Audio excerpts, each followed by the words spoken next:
guys like 2 more minutes to chat it up while I figure out the rest of my technology.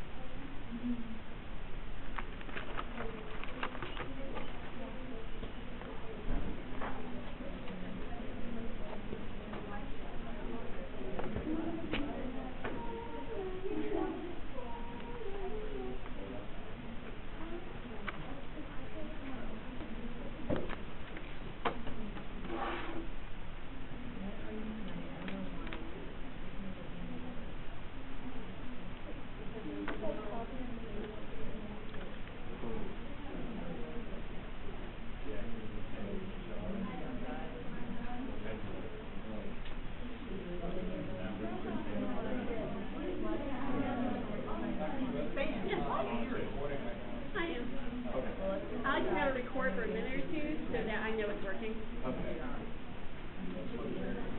Yeah, because sometimes I go to press record and it's like, no, maybe I should all down, turn back on. So, it's on purpose.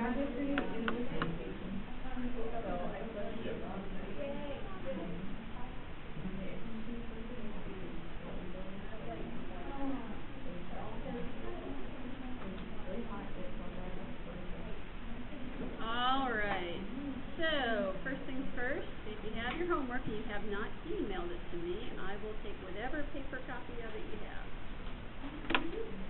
Whatever version of the paper copy you have. Yeah, make sure your name's all set. If multiple sheets, make sure your name's on all the sheets just in case. I have been known to trick going upstairs.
If you want to borrow my book.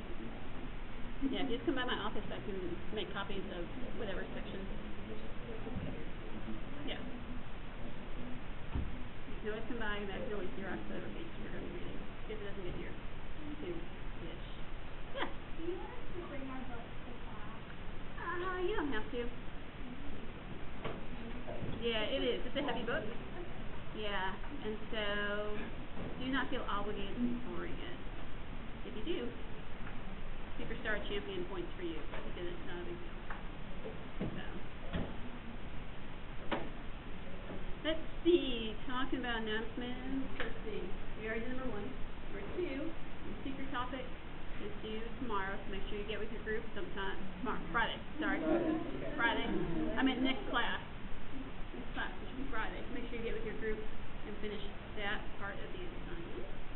And I'm going to email back out the new Lululemon video link, because for some reason it's not working, so I'll just email the entire class the correct link. Not right after this class, right after this class. It'll be after this afternoon. I'll send it back out. And then our first lab is on Monday, so make sure sometime this week you get your lab manual and your lab notebook for the class. Don't let them sell you goggles. You do not need goggles for the food chemistry class. The people working in the lab section don't know the difference really between this class and all the other classes. Can you tell me all the possible things that could There are probably a lot of things that can happen while cooking, but we're going to risk it. Because Monday we are going to be boiling water. I'm assuming that you guys have all boiled water before successfully. If not, this will be an experience for everybody, but we're going to be boiling water, so hopefully nothing catastrophic happens. You will need on Monday to have closed-toed shoes, just in case. And it's not really so much I'm concerned about you guys, it's more because we're going to be using a regular chemistry lab, there may be some broken glass on the floor, and I would not want you to get it caught up in your box, which has happened. So I've seen a few lab accidents. That's the most common one, where someone, you know, when you're walking around with a flip-flop, you can stick stuff in under there. And sometimes a piece of broken glass gets caught up in there, and you get like all jammed up in your foot, and that's the worst to get out. You gotta dig it back out. So don't let that happen to you. Just wear closed-toed shoes, and no mule. Like, it has to like cover the front and the back of your foot. You guys have no idea what I'm talking about. Please, no mule. No. It's like clogged. Yeah, clog. A clog will be a mule, where it's closed-toe in the front, but then your heel's exposed. Your closed-toe shoe has to cover all of your foot, front and back, preferably side. Well, I mean, I guess if you have some sort of sandally shoe that's just like toes and heel, but exposed sides. I'm pretty sure you said it was like Yeah. Yeah. So it is. I would say the safest bet would be sneakers or flats. Rain boots are okay. If it's raining on Monday, you can wear your galoshes. That would be alright. What do you call them? Down here. Rain boots. There you go. Galoshes. Different lingo. Hairnet. Maybe when we're doing some actual food that we'll be eating, maybe I'll pull out the hairnet and the beard net, obviously beard net. Alright, I have one last thing I want to cover in this chapter 1 stuff. If you're watching the video later, skip the first 7 minutes, because that's how long we'll be chatting. Skip ahead 7 minutes. That's where you lose your ears. That's right, I know, in the first 7 minutes. I assume it's the jokes that keep them watching, but it may not be. May not be. Alright, the last thing I had in this first section was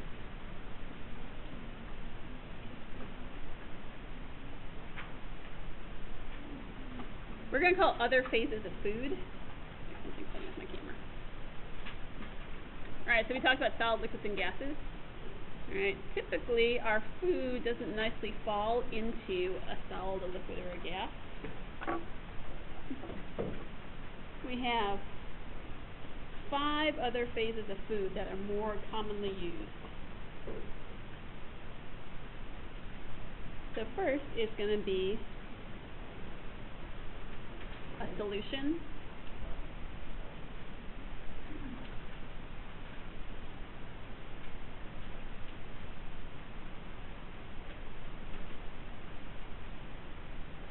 Which is our solute dissolved in a solvent, where the solute is the minor portion, and this is the major portion. So this would be something like Kool-Aid. Do people still make Kool-Aid from a powder? Oh yeah. Okay. Kool-Aid then would be a solution, because you're taking your powdered mix and adding water to it. So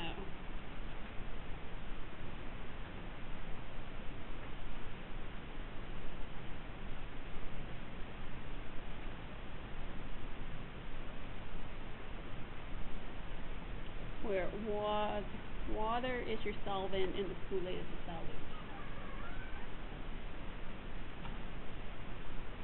So you're putting your powder into water, mixing it all up to make a delicious solution.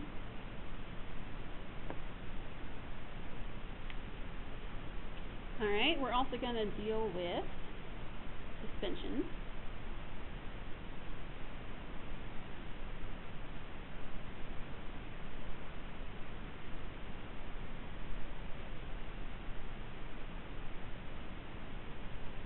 And this is going to be a substance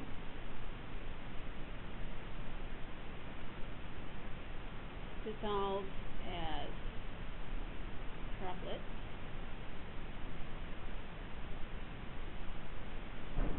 in a liquid.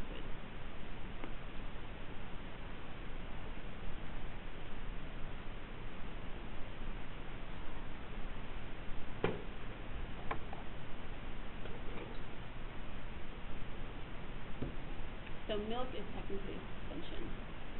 It is clusters of proteins and lipids, fats.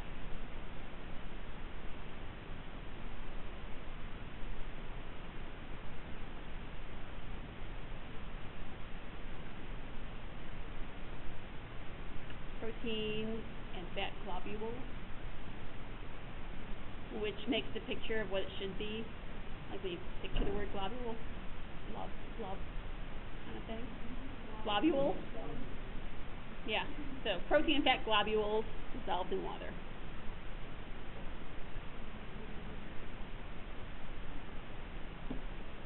Which, if you've ever let your milk sit until it's not good anymore, you see like the water starts to sit at the top, and all the proteins and fat will then be at the bottom.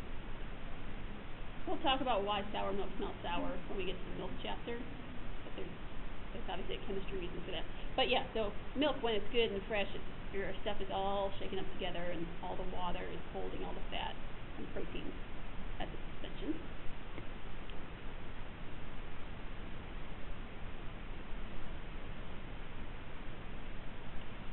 Similar to a suspension is an emulsion.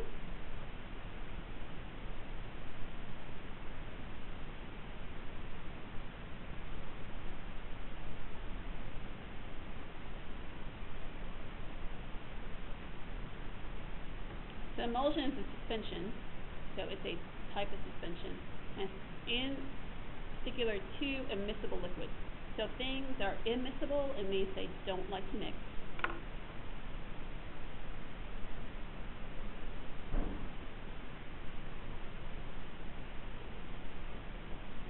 So immiscible means they don't want to mix. This is like your oil and water, right? So if you have oil and vinegar salad dressing, you can shake it up real hard and force them to make an emulsion. Another example is going to be oil and water.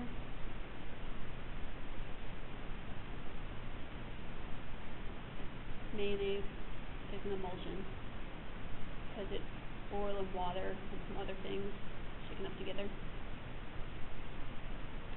We'll be making our own mayonnaises in a few weeks, so you guys can see how that works. Do you guys like mayonnaise? A few? Okay.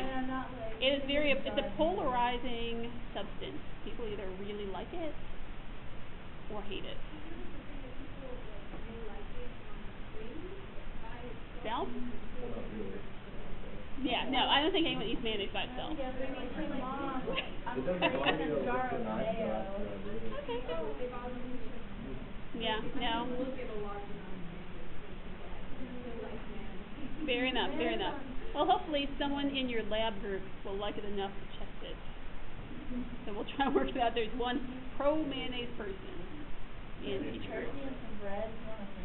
We'll probably just eat it on saltine. I mean, I guess you could just get salt, but that would defeat the purpose of determining if you made a good mayonnaise or not. So, yeah. Bad mayonnaise. You get rid for mayonnaise for life. How do you spell IMMIS. Oop, I forgot an I. IBLE. Yeah. It may not like the word immiscible anyway. Oftentimes, science words and word processors don't get along. Alright. We also have gels.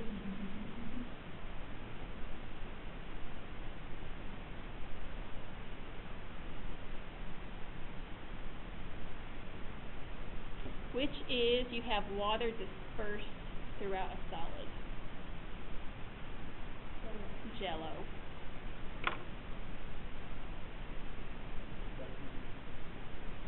What was that?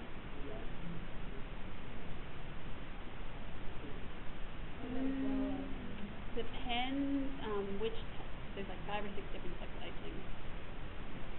Right, because there's buttercream, and there's like the powdered sugar icing, there's the cream cheese icing. So I don't want to say icing is the biggest example.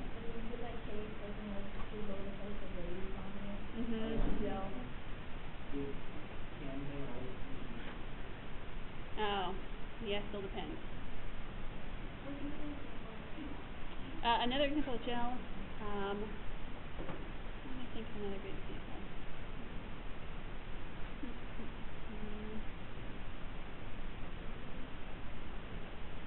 Flan. Kind of a Mexican jello.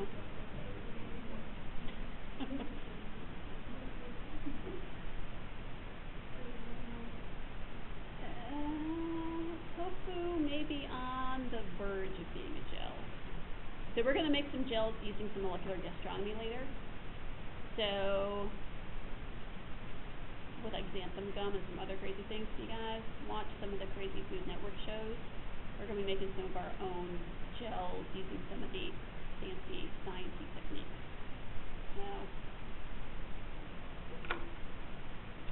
And our fifth, the foam, which is also in the molecular gastronomy world.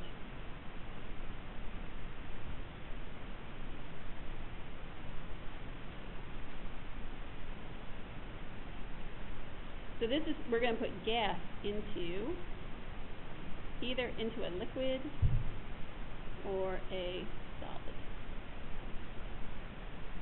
So foam is kind of what you think of, right? So like when you pour a soda too quickly, you get that foamy layer on top. That's the carbon dioxide in water.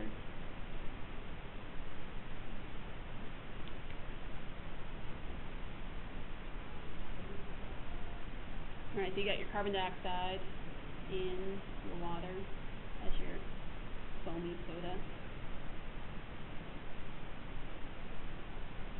Or you can inject carbon dioxide into other things, make other kinds of crazy foam. Maybe some sort of, you could whip air into it, right? You could make like a meringue is almost a foam. Or whipped cream, right? Because you are putting air into a liquid or a solid to make it kind of puffy. Yeah.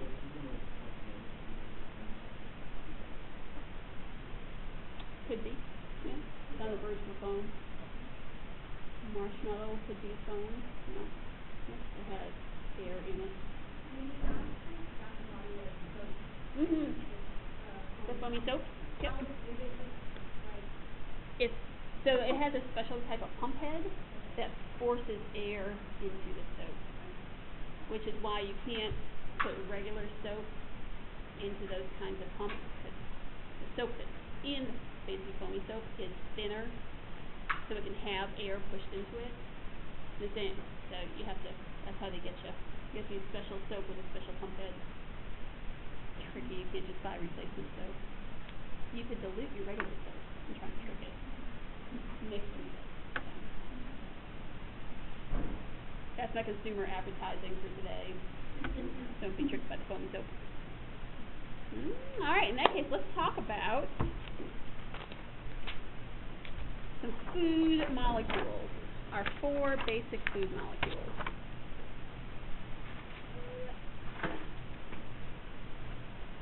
So let me give you the list of the 4 basic ones.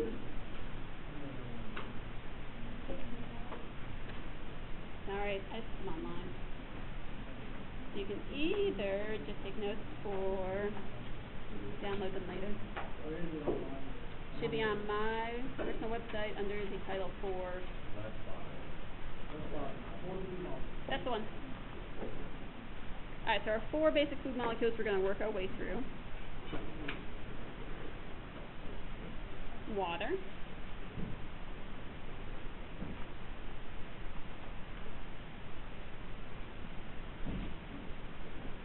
Fat, lipids, oils. Those all fall into the same category. Everybody's favorite, carbohydrates.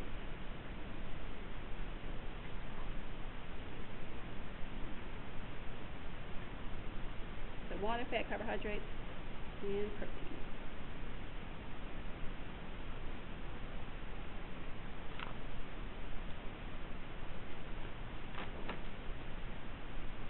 So if you're looking ahead to your course schedule, today we're doing water, acid base. Next week we'll do fat, then carbs, then we'll do proteins, then you do the first exam. So this handout will take us through exam 1. Then we'll talk about eggs and flavor, cheese. We'll talk about actual edible food things. Water. The best molecule out there. I could spend an entire 2-3 weeks talking about water and how awesome water is. I won't. I'll try to keep it short today. Just today. It's going to be hard. So if I ramble on, as I am right now, keep me in line.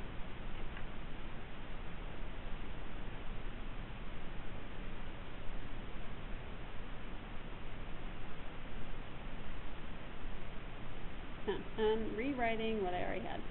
That's because it's super important. It is still the smallest, simplest food molecule.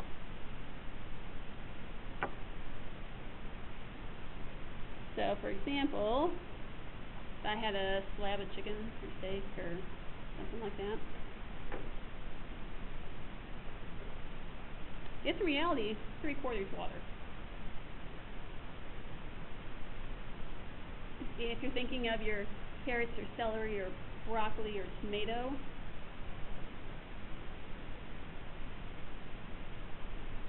about 95% water. It's a lot of water, right? Water makes up the majority of fruits and vegetables.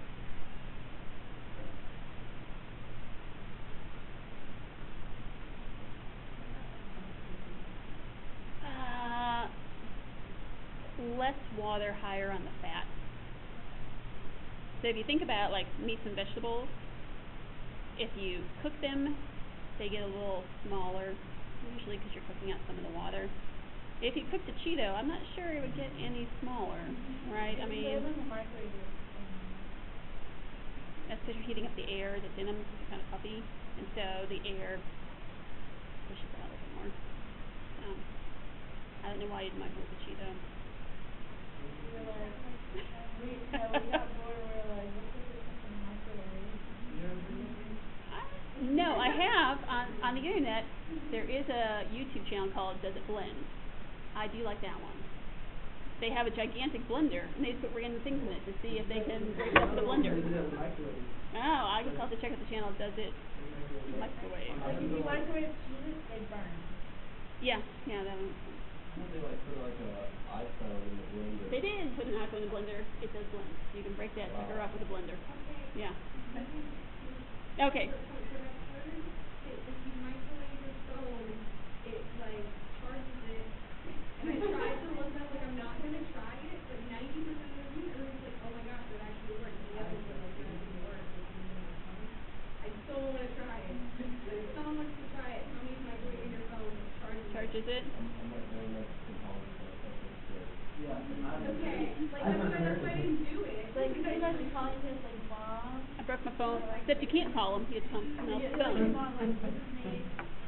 I don't have a phone, that's a good microwave. That's right. Like the day before you get a good phone. Alright, so let's talk about water and heat. Alright, so here we have our 3 states of water, right? Ice is our solid, water is our liquid, steam is our gas form of it. Alright, so ice as our solid form of water.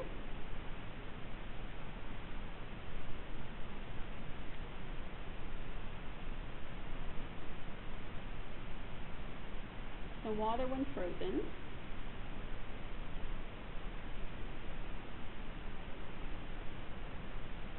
ranges into a regular pattern.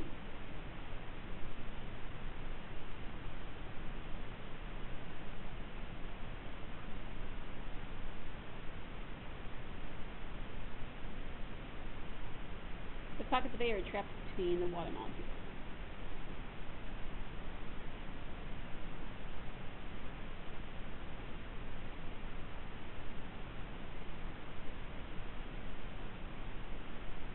Which is why ice floats.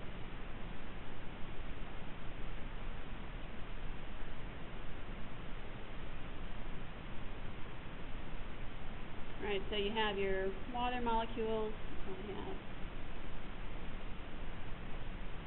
that,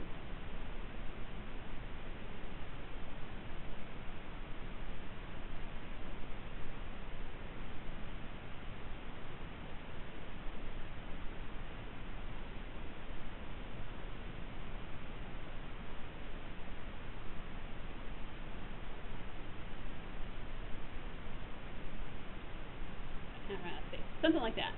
So you have all these waters interacting with each other, and they're gonna leave an open pocket. And that pocket has space enough for an air molecule to get in there. And so water is one of the few molecules on the face of the planet that its solid form can float on its liquid form, which is why water is so awesome. Its ice form has less density than its liquid form. I would love to tell you more about it. I'm going to cut myself off. Super fascinating that it does that. So, you may be thinking, how does that affect me? Well, you guys do live in the South and occasionally it freezes here.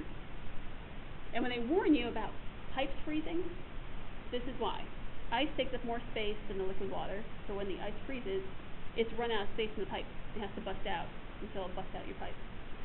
Right? So which is why you're supposed to leave the faucet running a little bit, depending on your house, to encourage the liquid water to keep moving, to keep it from freezing. Or, if you've ever put a soda in the freezer to try and cool it down real fast, they will explode. Yes, or if you put your fridge cold. It can, if you put it really cold. It'll make it a freezer. And then your soda will explode. Because ice takes up more space than water, and it'll bust right out that container. Yeah, sticky mess to clean up. Because when I was in moving day, when I had my drink out in the heat, and then the glass bottle, it was exploding. Yeah, that's more the gas. Yeah, the gas getting too hot and pushing out rather than the water getting too hot. Soda's more dangerous than you think. Yeah.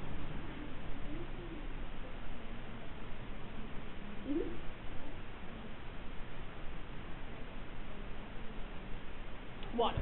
Yeah, just like liquid water. Yeah.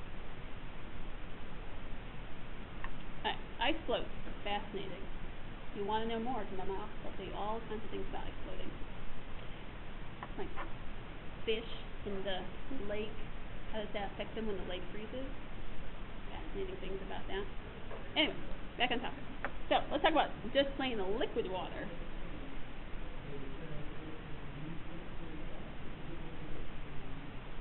Alright, so we have our hydrogen bond between our water molecule.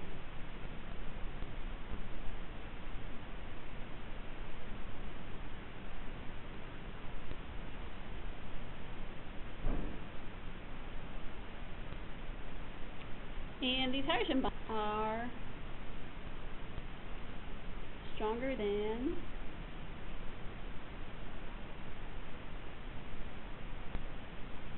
those van der Waals we talked about a while ago. They're fairly strong.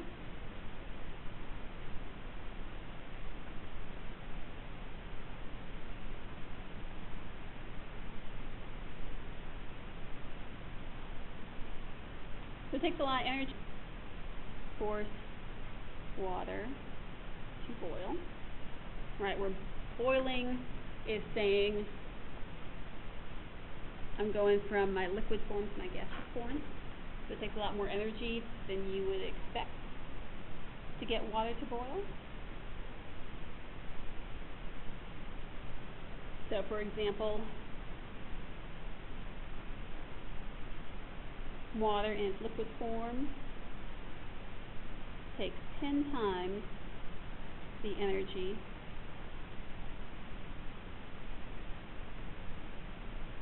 to increase by 1 degree Celsius than iron.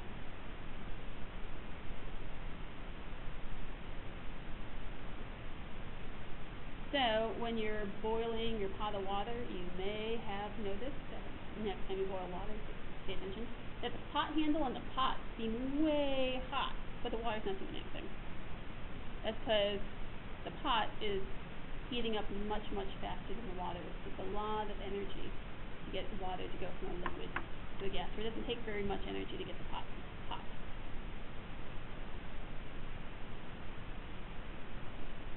Which is also an advantage if you think about it. Because if water turns from a liquid to a gas easily, then our oceans would boil away all the time. Right? It takes a lot of energy to get the ocean warm-ish. depending on what part of the ocean you're getting into. Sometimes it's on the warm side, sometimes it's not. It's because it takes a lot of energy to get those water molecules to kind of break up the hydrogen bonds to warm up even a little bit.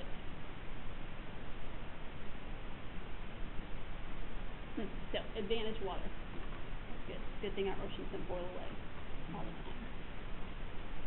Otherwise we'd have nothing to play in the summertime, amongst other disastrous consequences. But that's also important. Alright, and then we have our gas form of water, which is steam. So, right, water takes a lot of energy to turn from a liquid into the gas. So if it takes a lot of energy to turn into a gas, it gives off a lot of energy when it turns back into a liquid.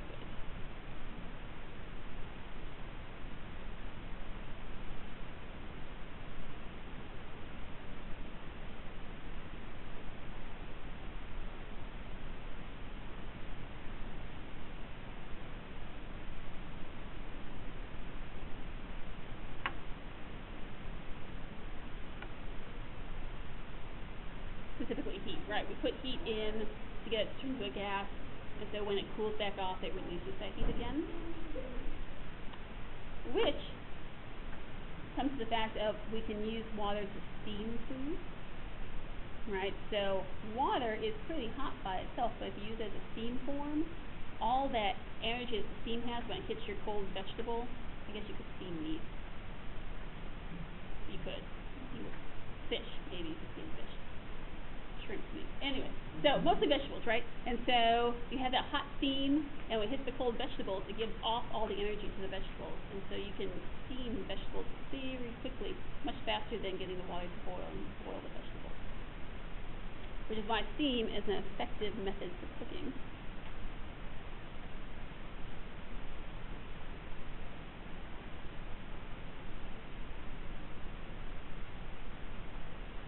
Also why a scald is so painful, right? Because you have hot steam, which as soon as it hits your cold, relatively cold skin, it gives all that heat energy to your skin. That's why, like you can stick your hand in a fairly hot oven, no big deal, right? I mean, you want to use an oven mitt, but if you open up the oven at 350, you can stick your hand in there, it doesn't burn you right away. You put your hand over boiling water, scald instantly.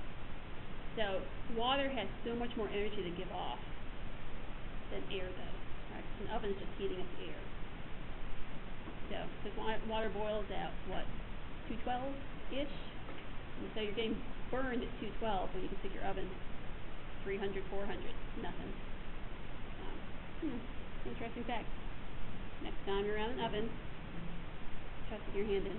You won't get burned right away. Doesn't touch anything in. Yeah, don't touch the metal parts. Questions about water so far? Probably have not thought about water this much ever. Pretty fascinating. Pretty fascinating molecule. Alright, let's talk about then pH.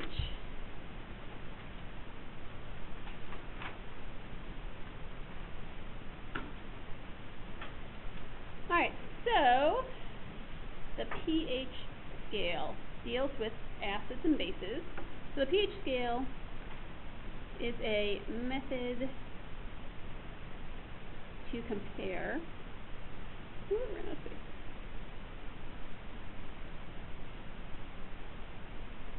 concentration of H+, which I'll explain in solution.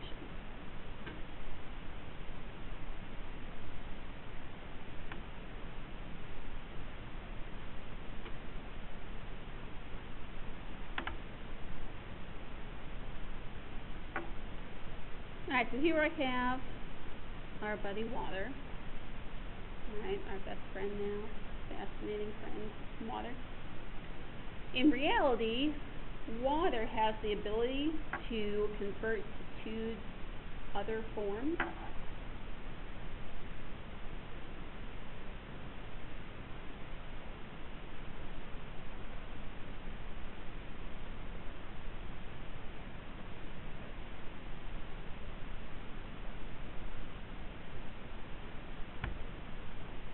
Alright, so the two forms it's going to form.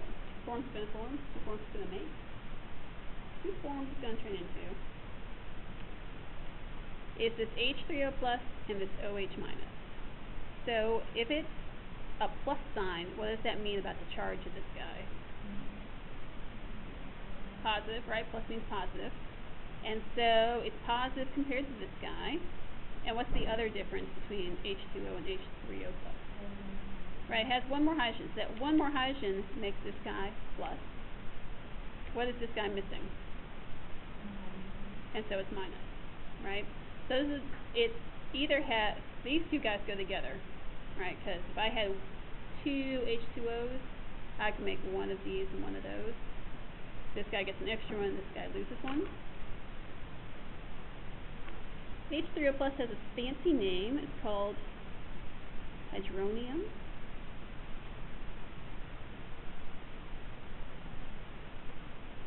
And OH minus is called hydroxide.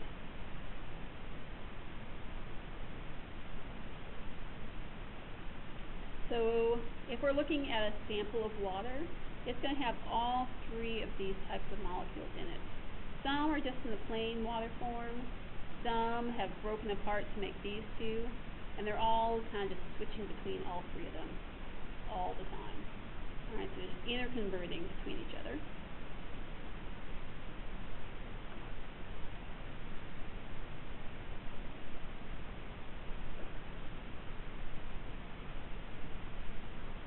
So if we're at room temperature, this room's probably a little cold compared to actual room temperature.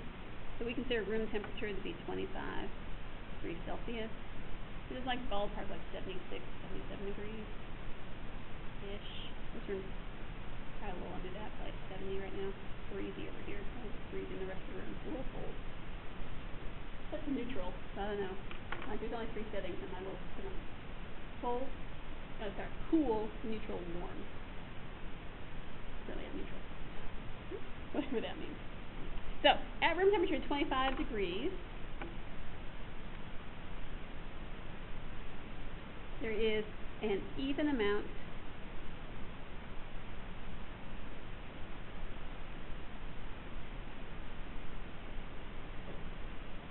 of those two guys.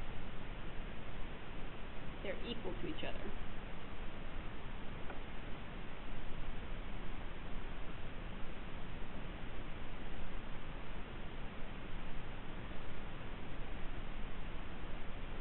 So the concentration of H3O plus equal to the concentration of OH minus.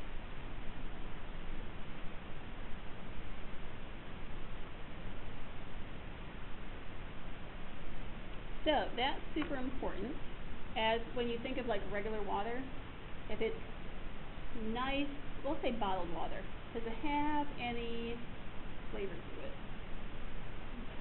No, it shouldn't. It shouldn't have any flavor to it. That's because these two concentrations are equal. In pure water, there's as much hydronium as there are hydroxides. They're equal to each other.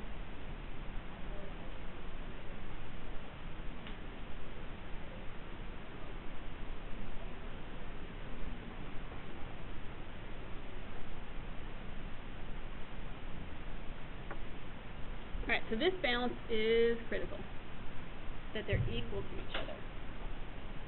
If you have more hydronium, I ran out of space on my little thing, so I'm going to do this.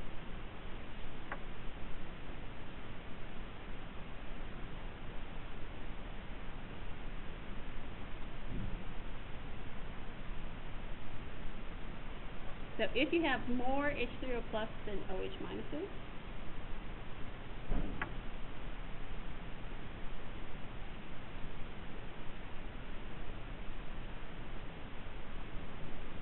you've made an acid.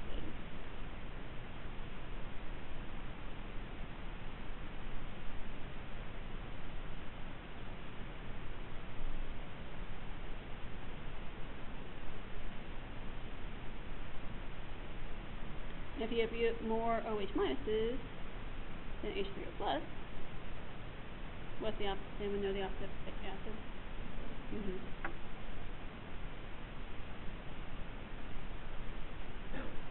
Alright, so if we have more H3O pluses than OH minuses, acid. It's the reverse. It's a base. And looking at your little chart, which is tiny. Sorry, I didn't mean to make it so tiny. We have this pH scale, which is a measure of their H3O plus concentration.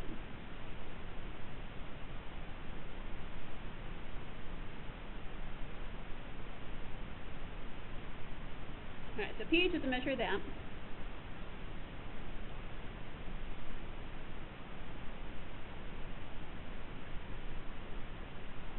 And as our kind of middle point, we're going to say water has a pH of 7.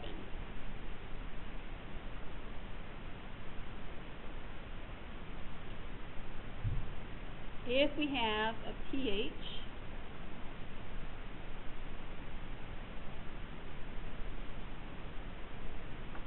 less than 7, we call that an acid, which means we have more H3O pluses than OH minuses.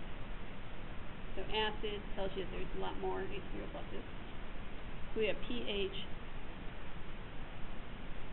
greater than 7. That's a base, which tells us that there's more OH minuses than H3O pluses.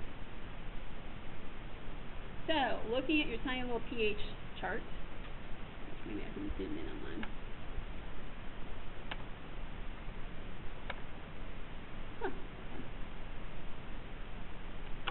Alright, so here is 7, which is pure water, milk, saliva, blood. Alright, so your body is for the most part pH 7-ish, and so is milk, neutral milk. If we look at things that are less than 7, which are acids, bread, fish, potatoes, around pH of 6. If you think of coffee and tomatoes, that's a pH of 5. Orange juice, right, 4. If you have like a Coke, that's a pH of 3. Anything less than 3, you really shouldn't eat. That's battery acid, stomach acid, and chemical acids. Right, hydrochloric, those guys. So, what do things in the pH area like soda and orange juice, what do those guys taste like besides sweet? Citrusy, right? Kind of burny on the tongue. That's coming from the acid part, right? So foods that are burny on the tongue have high acid content. Foods that are fine on the tongue are even-ish. Things that are more basic are, for the most part, things we don't eat very much. Like eggs have a pH of 8. That's a little on the basic side. But if you look at your list, there's nothing else on the basic side that you can eat. Right? Baking soda you shouldn't eat straight. Borax, which is washing detergent, shouldn't eat straight. Bleach, you don't eat that straight. In general, all the foods that we eat are acidic.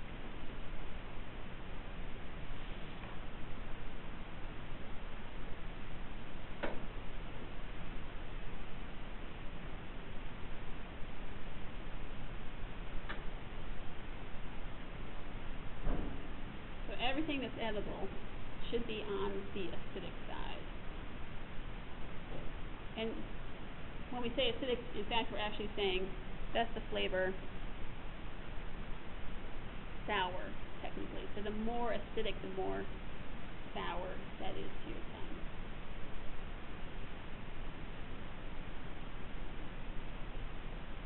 Anyone have any questions for me?